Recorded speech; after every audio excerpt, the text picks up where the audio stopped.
Something broke last week. Not a company, not a stock, something much bigger. The U.S. 30-year Treasury bond yield just crossed 5%.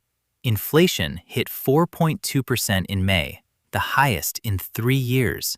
And the bond market, a market most people have never even thought about, is sending a signal that every single person watching this needs to understand. Bill Ackman, one of the most successful hedge fund managers alive, is publicly betting against U.S. bonds right now. Not quietly, publicly. And this market controls your mortgage, your car loan, your credit card rate, your job, and whether the government can keep paying for things like roads, schools, and hospitals without raising your taxes. And right now, it's cracking. Stay with me for the next 12 minutes.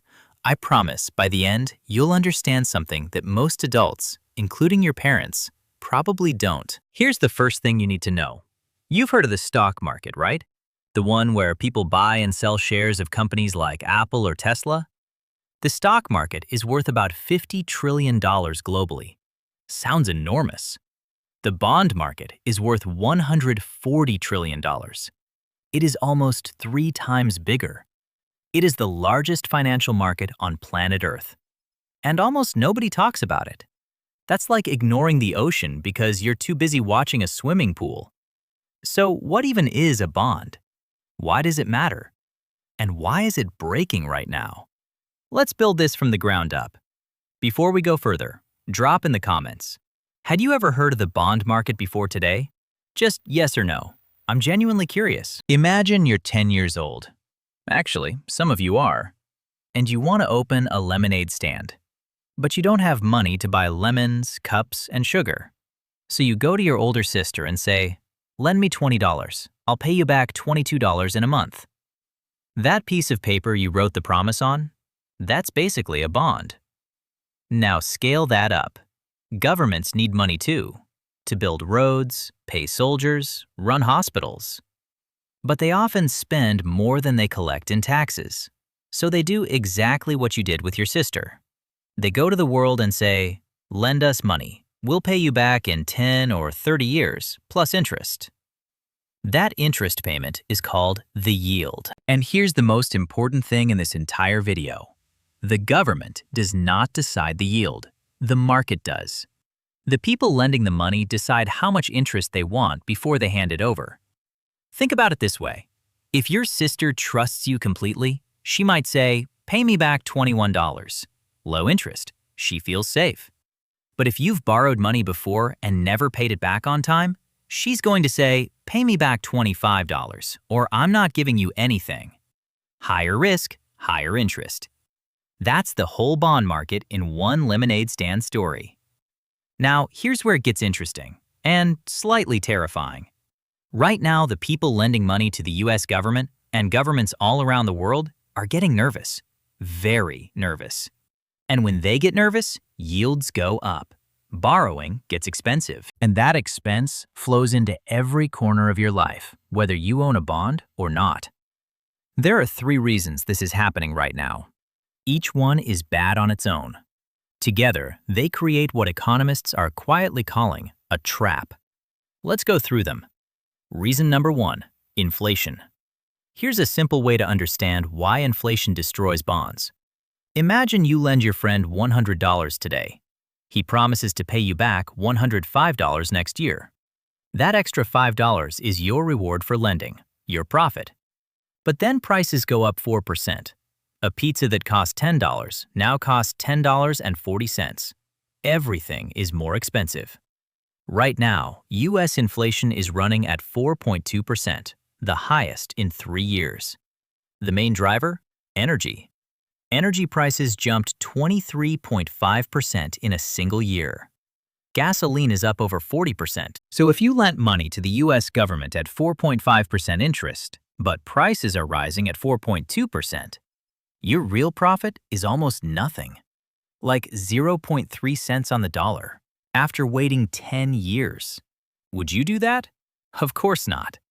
So bond investors say, "Pay us more. We want higher yield before we'll lend you anything." And that, the demand for higher yield, is exactly what's driving bond yields up right now. It's like the market is your older sister, and she's figured out you've been quietly eating into the value of her money. She wants a raise before she'll hand over another dollar.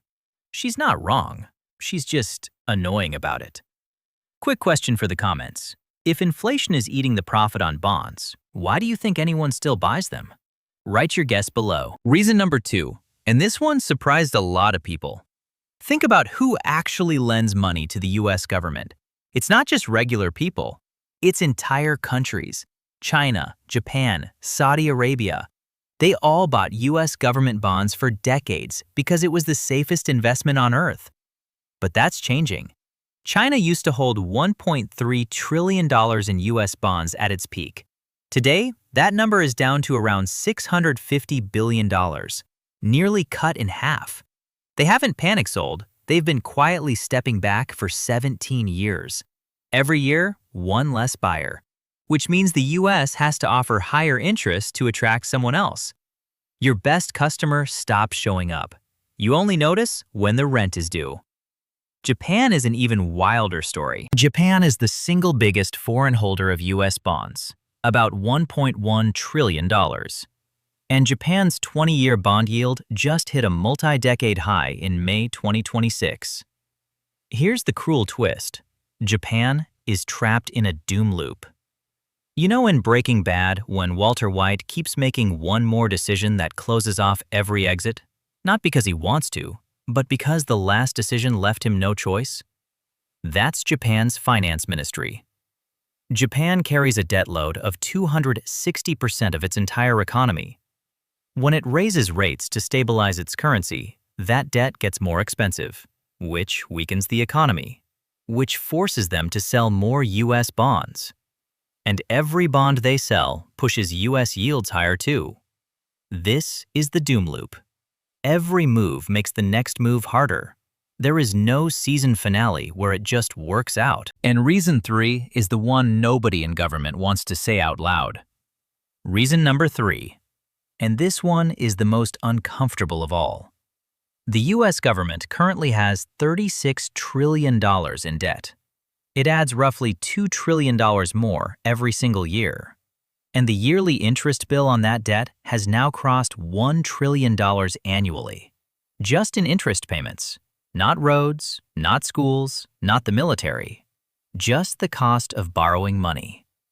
For context, that is more than the entire US military budget. Every single year. Just in interest. Think of it like a family that's maxed out every credit card, is now borrowing from a loan shark just to pay the minimum on the last card, and keeps applying for new ones. At some point, the bank just stops approving. To put that in movie terms, remember in The Big Short, where a few people figured out the whole housing market was built on a lie? Bond investors are having that same moment right now looking at government finances. The math simply does not work, and the people lending the money can see it.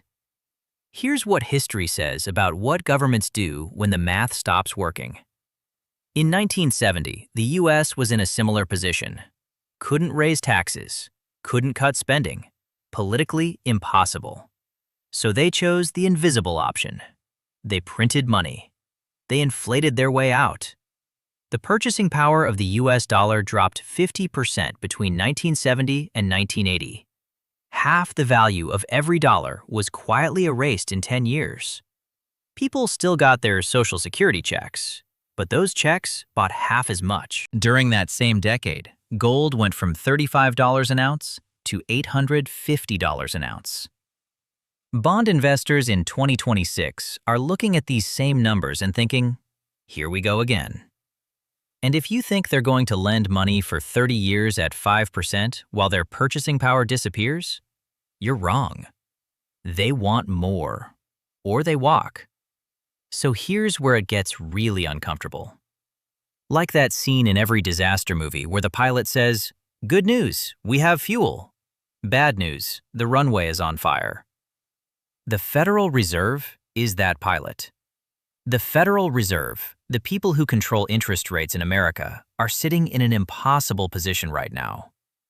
Option A, lower interest rates. This normally helps the economy. People borrow more, companies hire more, things get better. But right now, if the Fed cuts rates while inflation is at 4.2%, bond investors panic. They say, "You care more about the economy than protecting our money from inflation." They sell their bonds. Yields go up anyway. Mortgages get more expensive anyway. The thing you were trying to prevent happens anyway. Option B, raise interest rates. This fights inflation, but it also means the U.S. government pays even more interest on its $36 trillion debt. The Fed has held its rates steady at 3.5% to 3.75% since December 2025. Market odds for a rate hike are now above 50% for later in 2026. And raising rates at a time when credit card delinquencies are climbing, the housing market has slowed, and stock market valuations are at historic highs? That's a very dangerous move. In plain English, even the people running the system don't know which way to jump. And that uncertainty alone is enough to make bond investors nervous. If you lower rates, the bond market breaks. If you raise rates, the economy breaks. That is the trap. Both doors lead somewhere painful. And here's the really dark joke about all of this. The stock market is currently near all-time highs because stock investors are betting that when things get bad enough, the government will print money to save everything. And when they print money, asset prices go up. They're basically saying, "I don't need to worry about the crash. They'll bail me out." Maybe they're right. They've been right before. Until one day, famously, it isn't. The bond market is not convinced. Let's make this personal, because this is the part that actually affects your life, your mortgage and loans.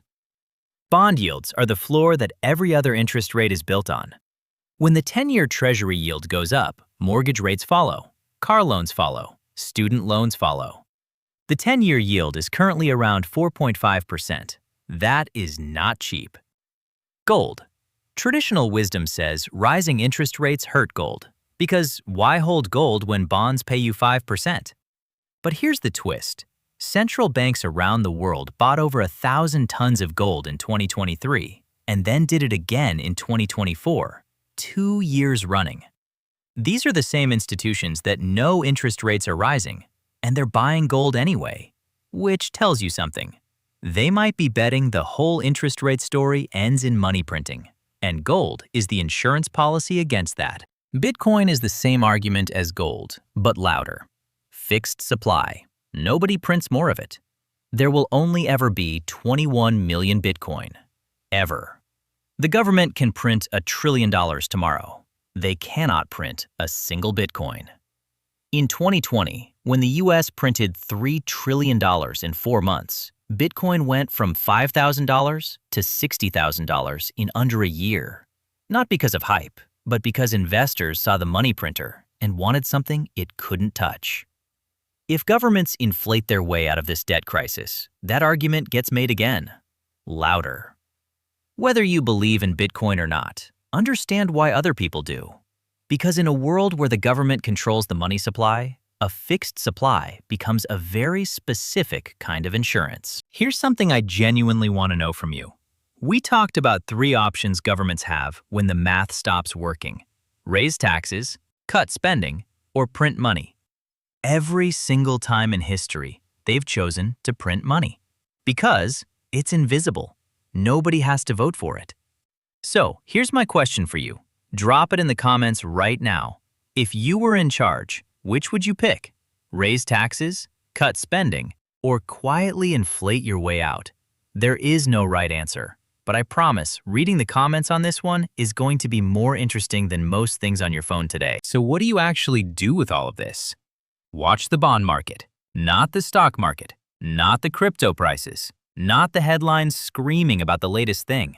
Watch the 10-year Treasury yield. If it keeps climbing, borrowing gets more expensive for everyone. If it starts falling, something has changed. Either inflation is cooling or the Fed has made a move. The bond market is the canary in the coal mine. It is the thing that knows something before everything else does. And right now, that canary is singing a very unusual song. Here's the one thing I want you to carry out of this video. The bond market is not some abstract thing that exists in a glass tower on Wall Street. It is the foundation under everything.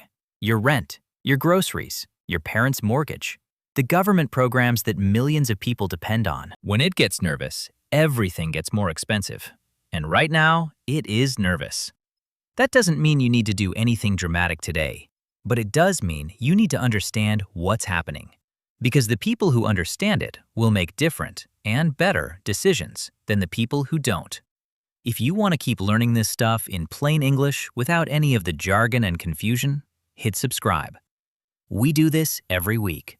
Big, complicated financial topics, broken down so anyone can actually understand them. And if you found this useful, share it with one person who's been wondering why everything feels more expensive lately.